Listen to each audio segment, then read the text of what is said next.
Mesdames, Messieurs, bon après-midi. Dans le cadre de la réalisation du magazine du comité de développement Konjonko, dénommé Co-Info, la rédaction a jeté son dévolu sur le patriarche Nkongo. Ainsi, il sera question de présenter cet homme ayant donné une partie de sa vie à dispenser des connaissances aux jeunes Camerounais. Il est surtout question de présenter un modèle de réussite. C'est une bibliothèque de par son âge, 80 années déjà de passer sur Terre. Ainsi, bon après-midi, patriarche. Bon après-midi, mon fils. Et surtout, merci d'avoir, ou du moins de recevoir la rédaction d'un cours info dans votre domicile. Bien sûr, j'ai la joie de vous accueillir même à bras ouverts et sourire aux lèvres à mon domicile, vous souhaitant la bienvenue et la paix soit avec vous et que le Seigneur vous bénisse tous. Merci beaucoup, patriarche. J'espère que la bénédiction est bien entrée et que tous les jeunes du comité de développement Konjonko sont bien fiers de vous regarder ce soir à partir de leur téléphone pour certains et peut-être des petits écrans pour d'autres. Maintenant, nous allons dans le vif du sujet. Nous démarrons par l'essentiel, qui est Nkongo. Merci. Je suis né le 23 mars 1943 à Mbaka, mon village natal, région de l'Est, département du Réunion, arrondissement de Doumé. Je suis une personne à mobilité réduite de 75% d'invalidité. À tel enseigne que vous constatez, dès l'âge de 3 ans, j'avais eu la poliomyélite.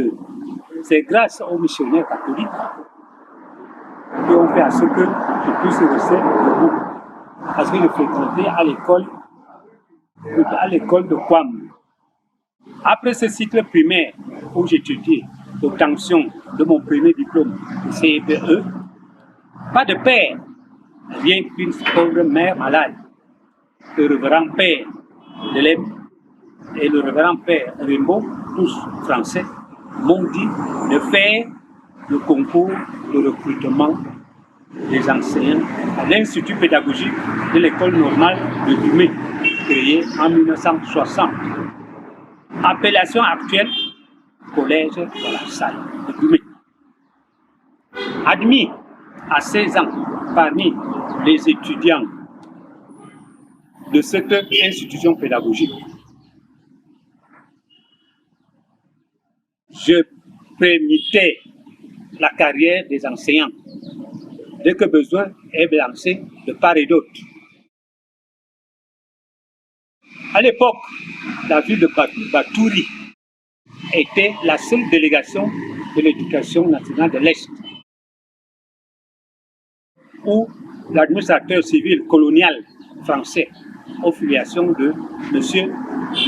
Lucien Lombard, qui avait comme adjoint M. Akono Adam Ramsès, inspecteur d'académie, un Camerounais, un Boulou.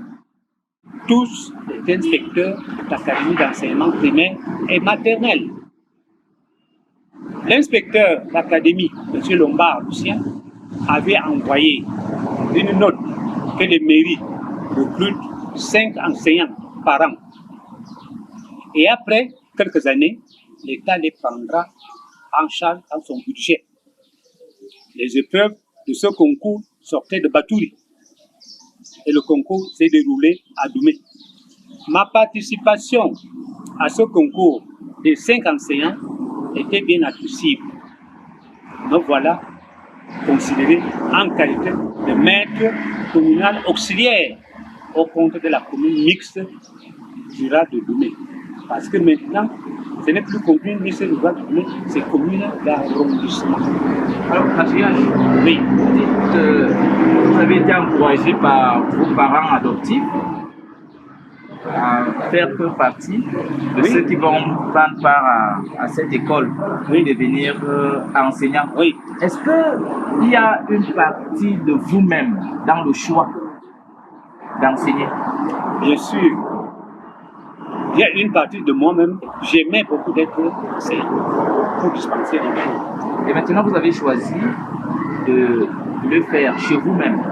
Je ferai juste moi-même, mais mon affectation, ma première affectation, comment en réalité devenir à ma fonction. Chez vous-même, oui. Parlez-nous donc de votre carrière. Mon tout premier poste d'affectation en qualité d'enseignant à l'école de Mampang était mercredi 1er mai 1962. Donc l'appellation était École rurale de Mampang, devenue actuellement École publique de Mampang. Date inoubliable, un souvenir d'un débutant, enseignant de 18 ans.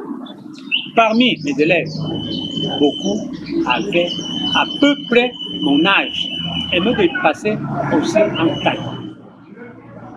Voilà le départ de mes débuts d'enseignant. J'ai aimé mon métier d'éducateur jusqu'à la retraite. Après avoir occupé plusieurs postes commis dans l'État, j'ai eu un détachement de mon ministère d'origine, le ministère des Affaires sociales, pour redresser l'école des handicapés des Tibétais de Yaoundé. Et là, j'ai fait du travail. C'était au moment du ministre Zengele René. Et le ministère des Affaires sociales, Delphine Tchanga, qui venait de Moussa. On m'a affecté encore au ministère des Finances pour prendre le compte des caisses dispatchées dans mon ministère d'origine. On voulait savoir, pour avoir passé une partie de votre carrière dans le village Mampang, du moins c'était le début de votre carrière et vous avez passé un peu plus de temps. Oui, oui. Il fallait nous parler ici de comment est-ce que vous avez passé cette carrière-là et quel type d'élèves vous avez rencontré. Est-ce que votre travail a porté des fruits?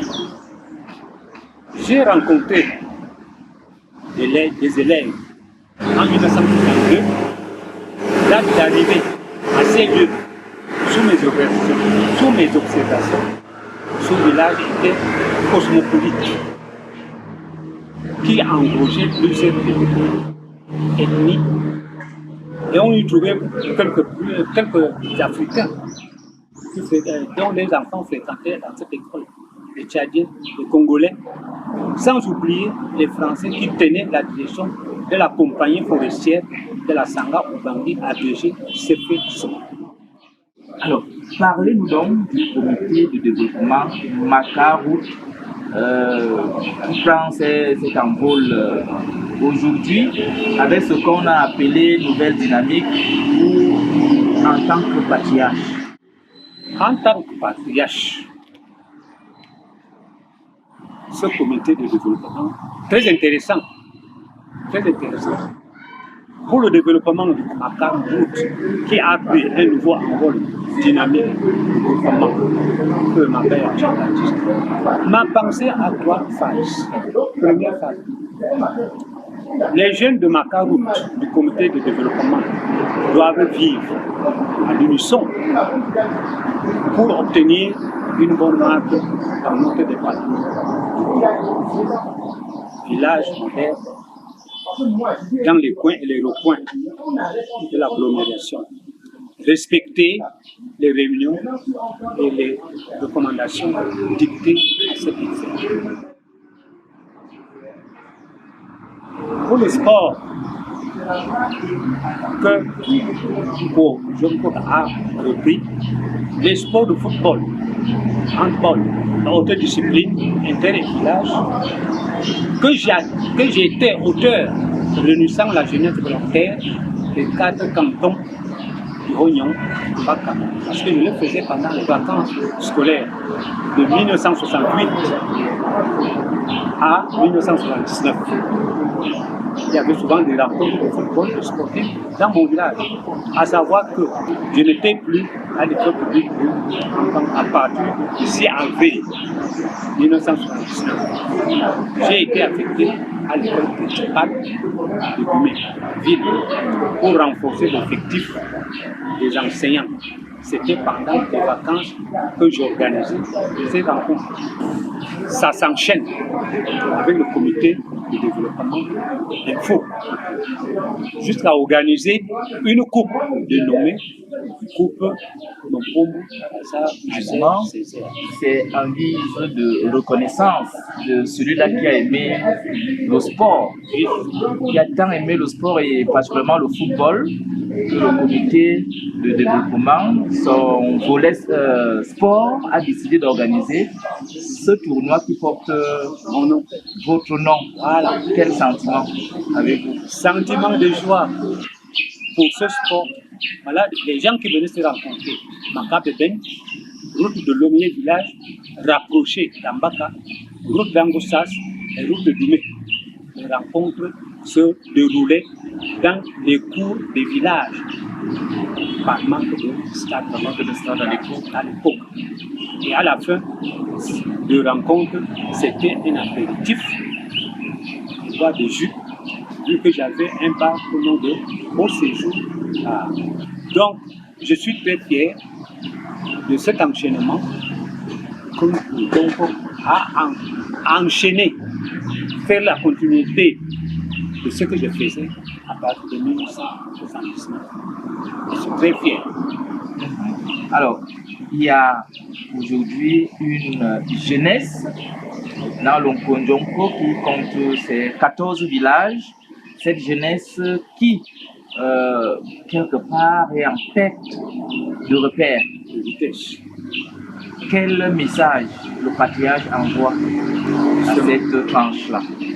Je conseille aux jeunes d'aujourd'hui de ne pas s'adonner à la vie facile, de faire de n'importe quoi pour abandonner le bon chemin que les patriarches, que les vieux sont guidés, passer par les stupéfiants. Ils doivent côtoyer les aînés, les patriarches, pour copier leur expérience de la vie sur terre, afin qu'ils deviennent vraiment des hommes respectables, des hommes qu'on ne doit pas oublier que tel est passé, il a laissé un souvenir. Le mot que je recommande à mes enfants, qu'ils doivent rester très solidaires, soudés, sans être en temps. Nous sommes arrivés au terme de notre entretien. Il ne nous reste plus qu'à dire merci au patriarche et de demander à Dieu de continuer à vous donner longue vie afin que vous continuez à être auprès de nous. Mais certainement, il y a un dernier mot que vous avez à délivrer. Oui, justement, je voudrais encore ajouter quelque chose de très pertinent pour les jeunes. Parce que il y a des adages qui disent que en buvant l'eau du puits, n'oubliez pas ceux qui l'ont creusé. Dites merci à ceux qui ont creusé l'eau que vous êtes en train de creuser.